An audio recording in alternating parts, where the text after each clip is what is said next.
Hey guys, this is Elaine with This Luminary Life, and my order from Baker Creek Seeds finally came in. So in last week's video, we inventoried all of the seed that I currently had on hand from last year and the year prior, and I made a list to see what I had to order.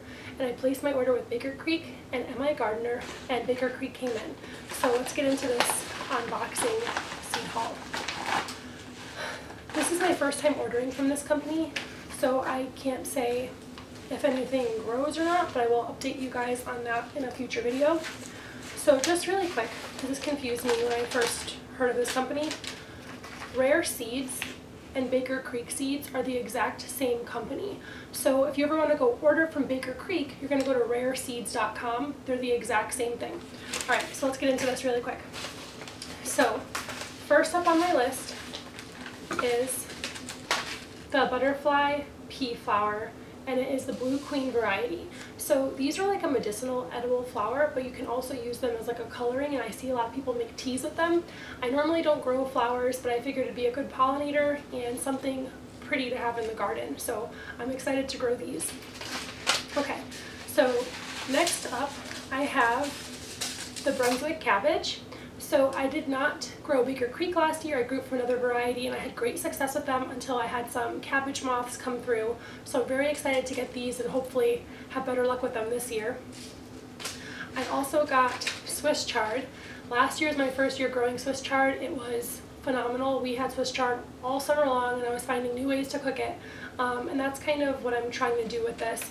I'm gardening mainly to like supplement food and not have to go grocery shopping, and so I like to grow things that I know I like to eat and then also try new things. So I was doing some research and I got this. This is the Yellow Heart Winter Choy, the Chinese Yellow Heart Winter Choy, and I found out that almost everything that grows in Asia grows very well in my zone. I'm in a place that teeters on zone 3 and zone 4, so I need very cold hardy crops, and this has great reviews for that, so I'm hoping to get some of these in the ground soon. We have snow in the ground and I think it'll work.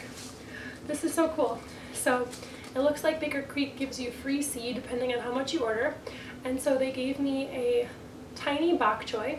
So I have bok choy already from last year's inventory, but only a little bit, so I'm definitely going to get some of these guys in the ground along with that. Okay, here we go. I've got two different kinds of celery.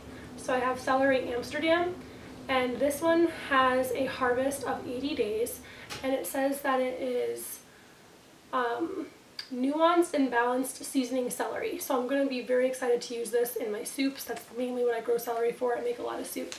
And then I've got this one here, which is the Chinese white celery. And again, the Chinese Asian varieties grow really well here, so that's why I picked this one.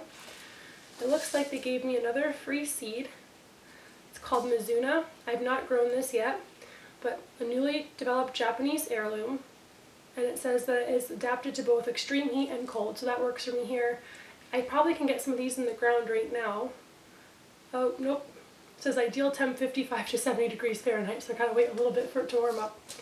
Alright, now we're on to the herbs. I got oregano. I did not grow this last year. I only grew thyme, cilantro, and like 5 different varieties of basil. So I'm excited to get some oregano in the ground. Got more cilantro. We go through cilantro like crazy here. We're always using it for everything.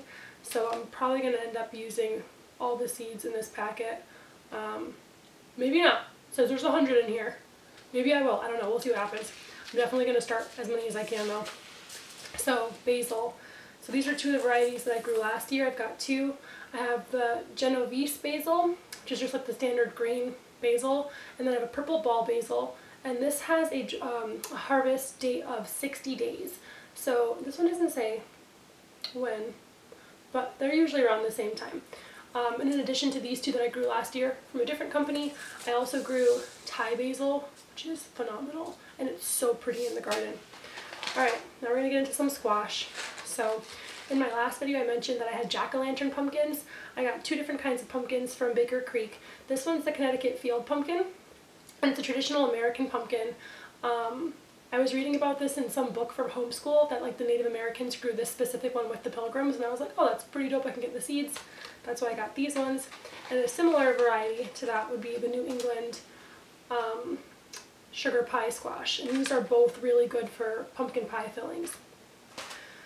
Next I got the, what is this? this? The Somen Kabocha or Kimchi squash. So this is technically like a spaghetti squash. I wanted to get the spaghetti squash from My Gardener. They were sold out when I placed my order, so this had really good reviews with a lot of harvest.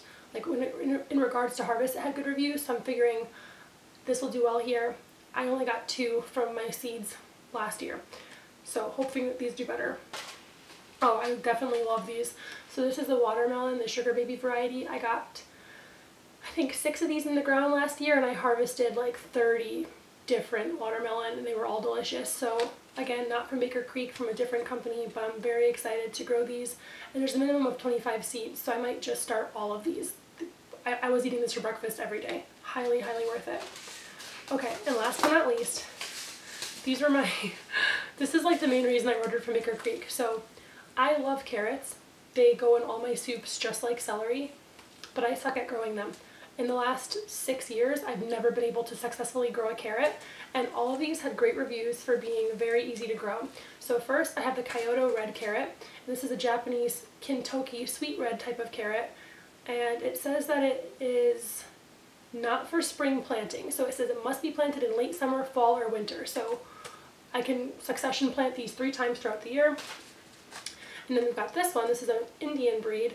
And so this is heat tolerant and rich in antioxidants, and it's practically black when it comes out of the ground, and these had great reviews for being easy to grow, which is why I got them. I'm hoping I can grow them. There's 200 seeds in this one, about 300 seeds in the Kyoto red. And last but not least, this is the black nebula carrot, and it is the darkest carrot available. And it is super high in anthocyanins and supposed to be really good when it's raw, cooked, or juiced. So I love carrots. I buy them all the time at the store. I just suck at growing them, and I'm hoping to change that. So that was my Baker Creek seed haul. Thank you guys so much for tuning in, and I'll be making a video as soon as my My Gardener order gets in. See you guys in the next video.